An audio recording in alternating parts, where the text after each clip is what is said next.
So the Waterworld project is something that I've thought about, and it's pretty much based on the movie Waterworld with Kevin Costner. Um, in the movie Waterworld, Kevin Costner's character, I can't remember if he even had a name, but he came across a floating island, basically. I assume it was built out of pieces of ships, and people kind of conglomerated together and probably bolted it together or whatever. But it had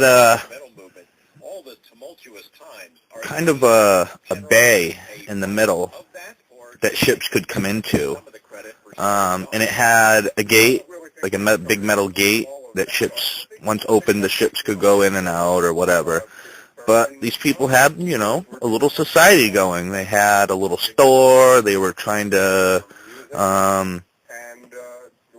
create soil from decaying human matter. Basically, they filled the tank with water, and when people died or they killed people, the body would get dumped into this tank. Sounds a little cannibalistic. Well, not cannibalistic, but sounds kind of gross, whatever. But if we could, or if I could, whatever, if we could extrapolate that idea to the world as it is today, the ocean, or oceans, cover 76% of the world. And if anybody does any research, you can find out there are companies in Europe specifically that are starting to build, floating houses. There's a lot of new ideology on, small floating islands, kind of like a resort type idea. But with all the poverty and reliance on government benefits, and third world countries having such issues with people being able to get food, or hurricane or flood prone areas, could definitely benefit from floating islands. Now, it wouldn't necessarily look like the the floating island from Waterworld, or the floating town, city, whatever, from Waterworld. It would look more like a forest or a large garden. And the thing with floating objects is kind of like an iceberg. 90% of the object has to be below water.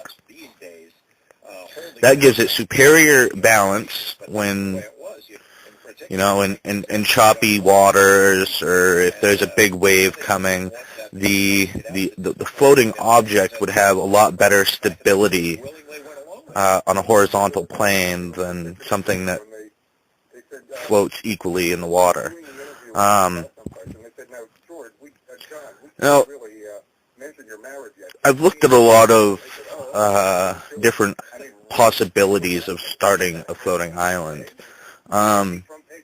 Anything from, building a platform out of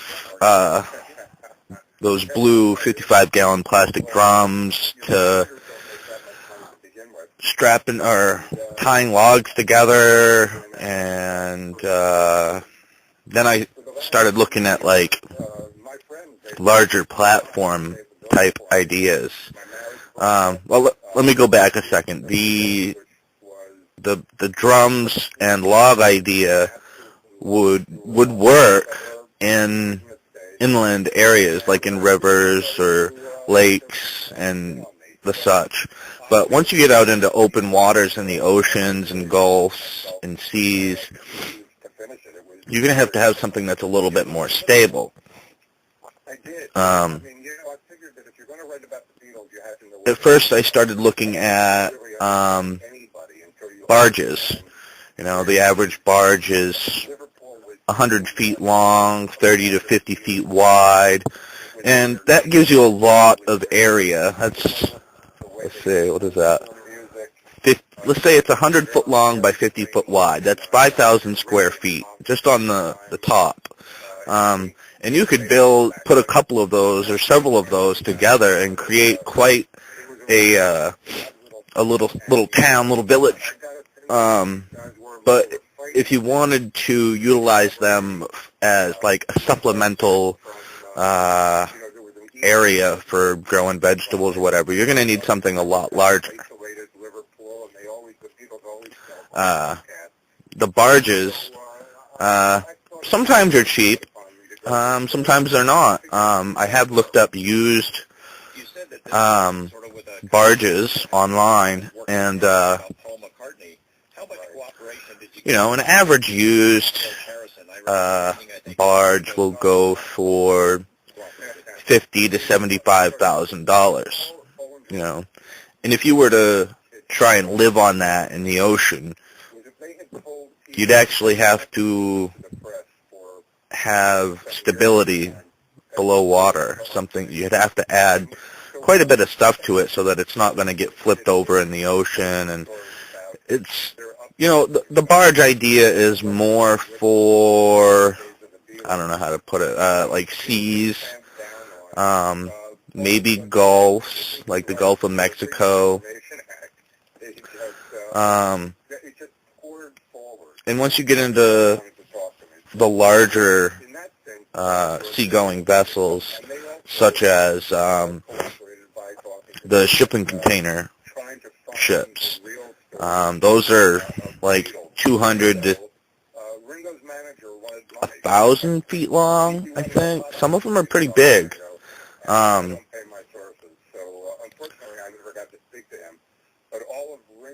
So let's say you have a 1,000-foot ship, and those are usually like 100 foot wide. So that's just ridiculous amount of square footage, and that's just on top, like on the deck of the ship. You also have decks below, or levels below deck. And and the price for the shipping container ships, even used, are millions of dollars.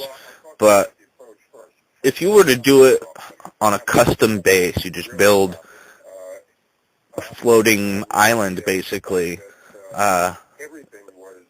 with a custom design. The most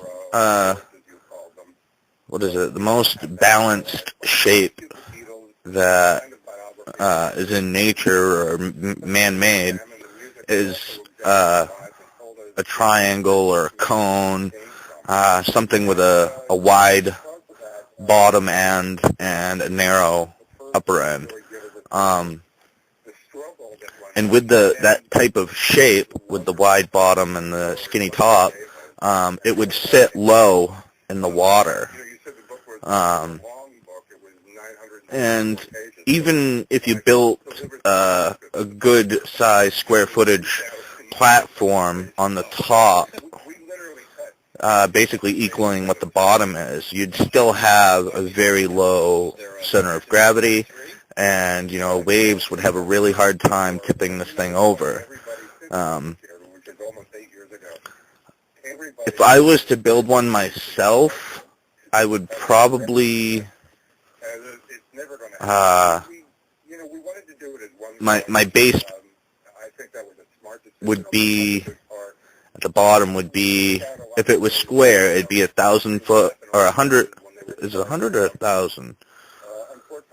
I think it's 1,000, like 1,000 foot wide by 1,000 foot long, and 10 stories tall. Each story being 10 feet tall. So it's basically as tall as it is wide or long. And that gives you an incredible amount of square footage. And along with the structure, you could have supporting platforms You'd have to travel by boat or whatever, or by helicopter or whatever you got. But then you could take your workers or the people on the basically the floating island, and to go to work, they would take a boat or a helicopter to a supporting island where it was just gardens or tree farms like apples, oranges, bananas, whatever. But you wouldn't have to worry about,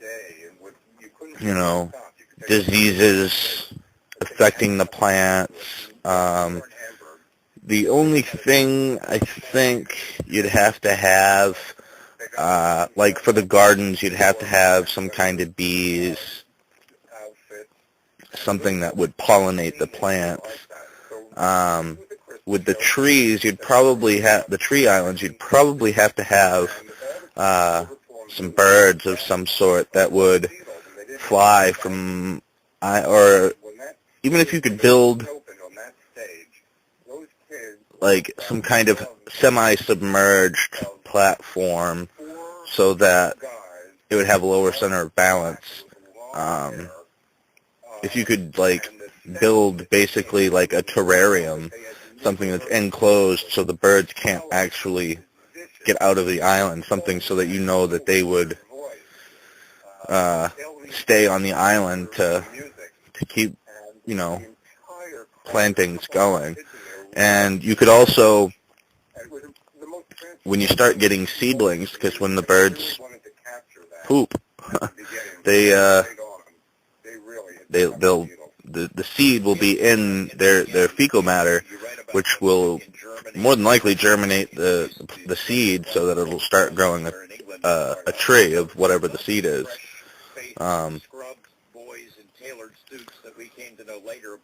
You could eventually start like selling saplings to foreign countries at a pretty cheap price, because you're going to have just a multitude of saplings growing. You could almost build like an ecosystem, In Maine, birds are pretty prevalent, different types of birds, crows, chickadees, seagulls. We have eagles, bald eagles. I'm not sure if we have any type of vulture. Might have a turkey vulture. Maybe a chicken hawk. I've heard stories about chicken hawks at some point. But you could even,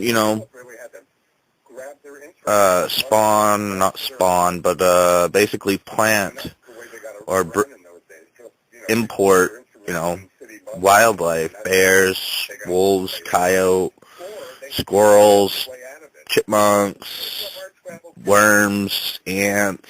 You could, like I said, basically build a mini ecosystem.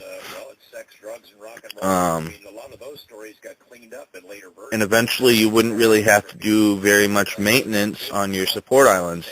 To the garden islands, and the garden islands would also include like herb gardens and flower gardens and all kinds of stuff. And the reason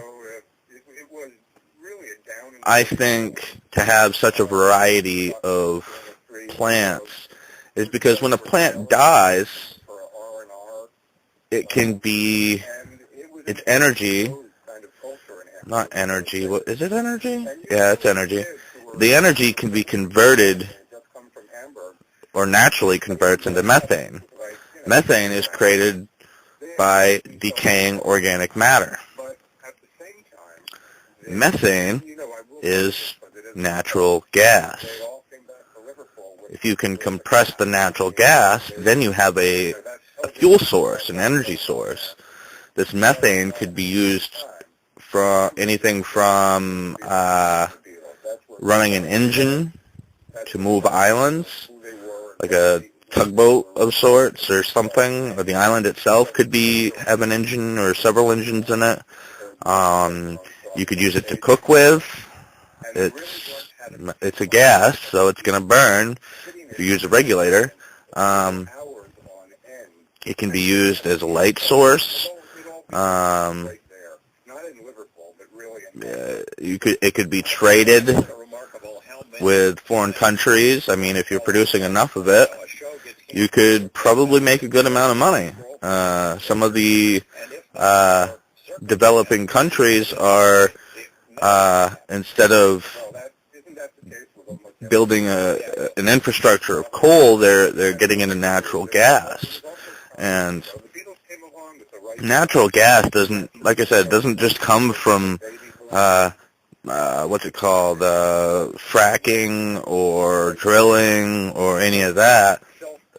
You could do it with vegetable scraps. I mean, like I said, methane is formed by decaying organic matter. I mean, that kind of goes into the next topic that I wanted to talk about. With so much trash being created by the developed countries, you know, the United States, Canada, Mexico, South American countries, European countries. I mean, a lot of places have waste, and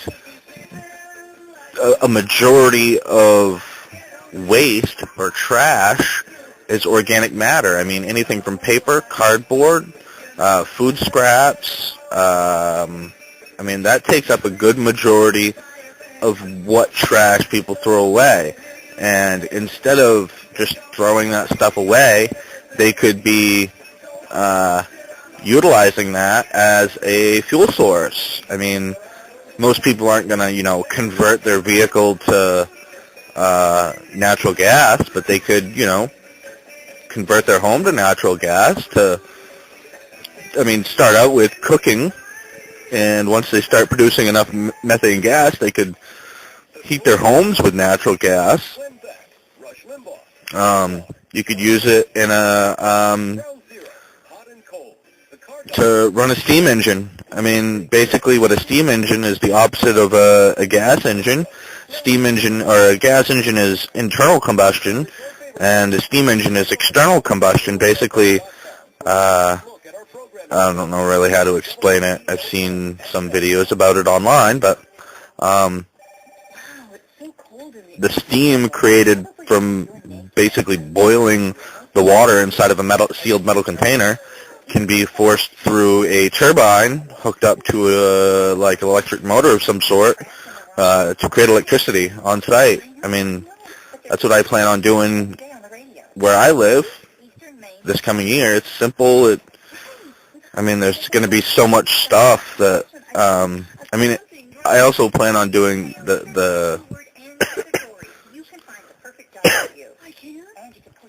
I also plan on doing the pellets. I'm going to be hopefully having enough money by the end of the year to invest in a pellet machine. There's some cheap ones that can process 600 pounds of material an hour, and basically the material I'm going to be processing is cardboard, paper, grass, and leaves. I mean, there's not much more than that. Maybe some manure. Manure pellets would be for industrial purposes. I'm not sure how many people want to burn manure pellets in their home, but maybe an outside pellet stove of some sort. I don't really know how that would work, but you know, in the event that there's people that want to get into, you know, the organic type of lifestyle, the communal type of lifestyle, it can easily be done on land just as it can be done on a floating island. It's actually probably easier to do it on land than it is on water.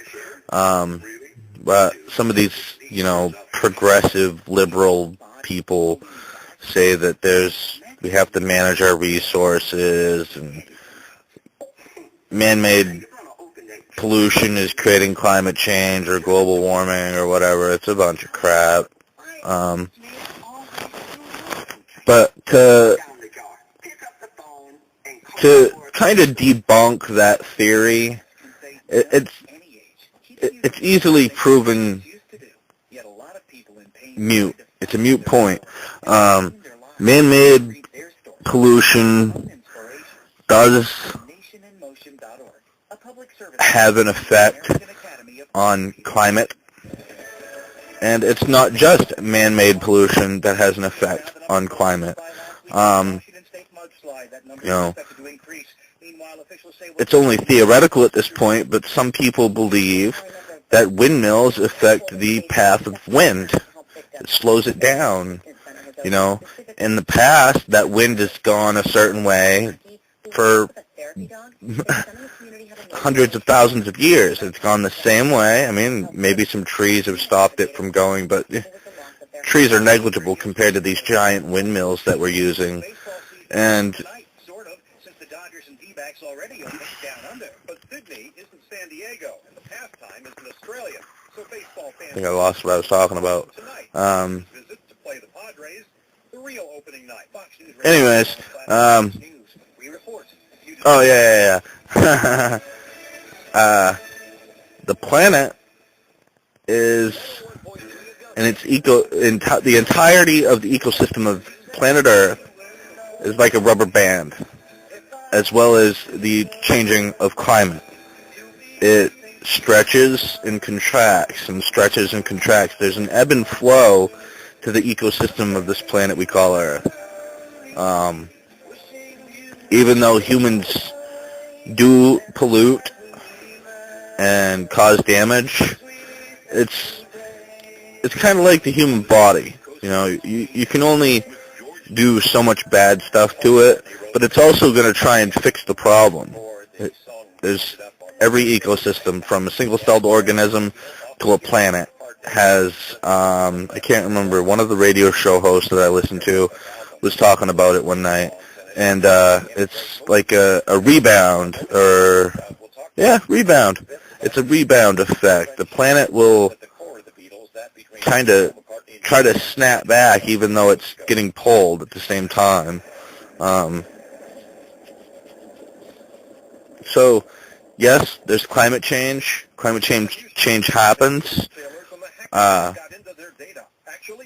planet, as I said, has an ebb and flow. You know, there's times of warmth, there's times of cold, there's times of in between. You know,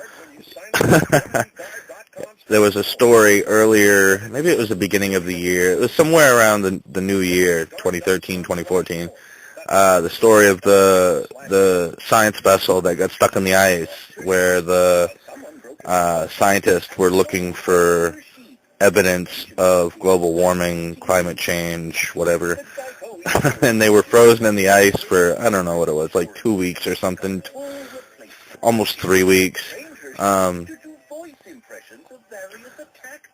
And there is more ice in the Arctic than there has been in, what did they say, last 20 years, 30 years? So these people are saying that, you know, man is causing permanent damage to the planet, or that they're lying, or speaking untruths, whatever the new PC statement is.